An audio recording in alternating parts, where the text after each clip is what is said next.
As I mentioned, the Biden administration yesterday announced plans to establish a disinformation governance board under the authority of the Department of Homeland Security.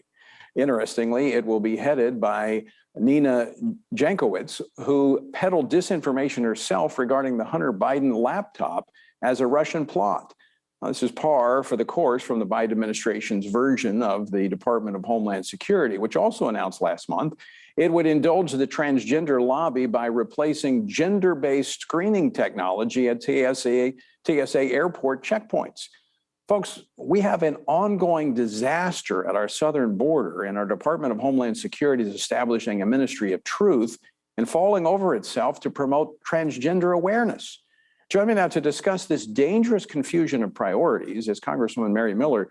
She is a member of the House Education and Labor Committee and the House Agriculture Committee. She represents the 15th District of Illinois. Congresswoman Miller, welcome back to the program. Thank you for having me. It was announced just yesterday, this plan for a disinformation governance board housed in the Department of Homeland Security. Your response to this? Well, clearly they're just trying to shut down their political opponents and shut down any criticism. And, you know, as you were kind of summarizing the different crises we're facing, it's interesting what they're focusing on. And when I heard President Biden say this moment of maximum urgency or threat and urgency, I think he said, and he was referring to climate change. And then, of course, they're all about transgendering our children and all this. I mean, the real threat is the border and it's inflation. And Americans know it, but they want to silence us. Americans can see for themselves what the issues are, but they are trying to scare Americans from speaking up or communicating about it. You know, Mary, the timing of the announcement of this board, this Ministry of Truth, the timing of this, along with tweets and comments made by Secretary Mayorkas and others about Elon Musk's purchase of Twitter, suggests that they're very concerned, what you just said, about Americans having the freedom to speak. Yes. Well, I do think Americans are waking up, which that's encouraging. They are the Democrats, their policies are wildly unpopular among the Americans. People are feeling inflation in their pocketbooks. They can see that my daughter lives in a community that they've dropped tens of thousands of illegal children off. And I mean, they're seeing for themselves what our government is doing. It's a full-scale invasion on the border. And I heard my friend, Pastor Erwin Lutzer from Moody Church, he recently wrote me a little note, and he said, evil never retreats on its own, only when it's confronted by a more powerful force. And, you know, Americans just can't be passive. And I'm encouraged by parents that are getting involved in their schools. They're going to school board meetings, running for school board. You know, we just need to fight back, and we need to use our words.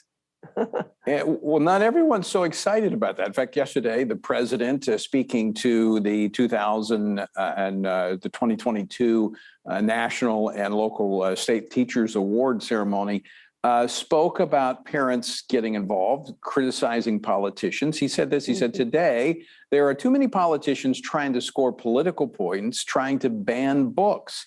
And he went on to say, did you ever think, speaking to the teachers, did you ever think when you were teaching, you'd be worrying about burning books and banning books all because it doesn't fit someone's political agenda? Well, I want to turn that question around, because this is something you've been very passionate about. In fact, you recently published an op-ed in the Washington Times. Did you ever think first and second graders would be taught that they can declare their own gender? And then it didn't matter what their parents thought, they could do whatever they wanted, first and second graders?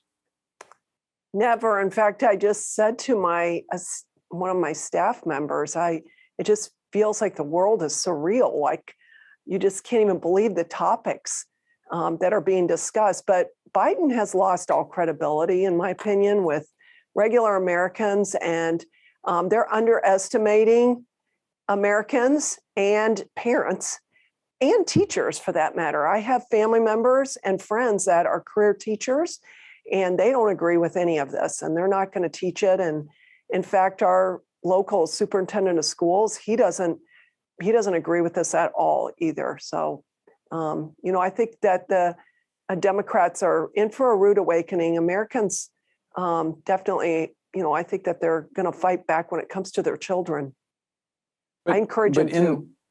Yeah, absolutely. And in fact, we're training people to run for school boards and to find out what's happening in those classrooms. But you bring attention to this in your op-ed piece, and I think it's something that we cannot overlook, that the children are being damaged by this agenda. They're being confused. Yes. And we're seeing this, I believe, in the CDC's reports of unprecedented mental health crisis among adolescents. I cannot believe that we can excuse what's happening in the classroom and not connect it to this crisis. Right.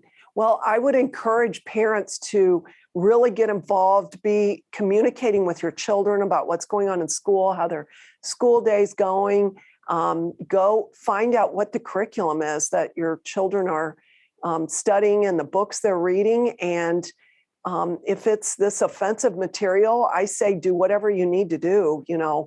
Talk to your husband about, adjusting your work schedules or whatever, or see if grandparents will, if they have extra money, to be able to send the kids to a private school. But we have to hold the schools accountable. And I think one way is a mass exodus out of public schools. And you can never get their childhood back. And once, these bad ideas are put in their head, it would be really hard to, restore that. So I encourage parents, number one, to find out what's going on, and then, make bold steps to protect your children.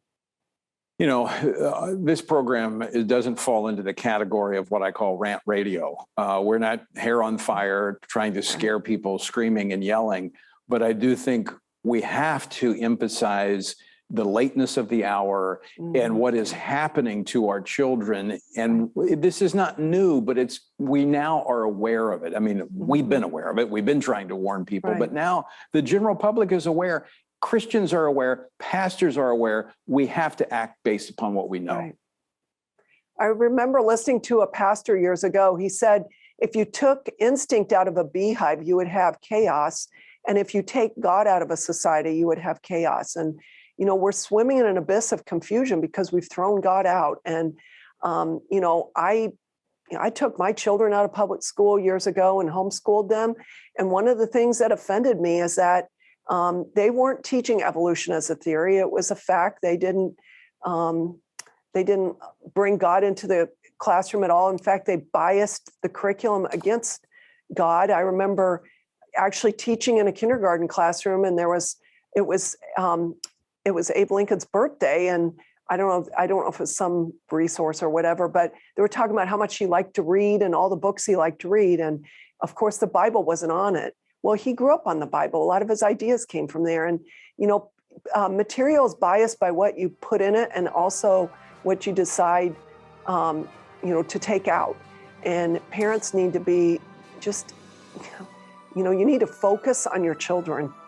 Yeah, no, without question. Congresswoman Mary Miller, always great to talk with you. Thanks so much for joining us. And again, thanks for your leadership on Capitol Hill. Thank you. And folks, I do.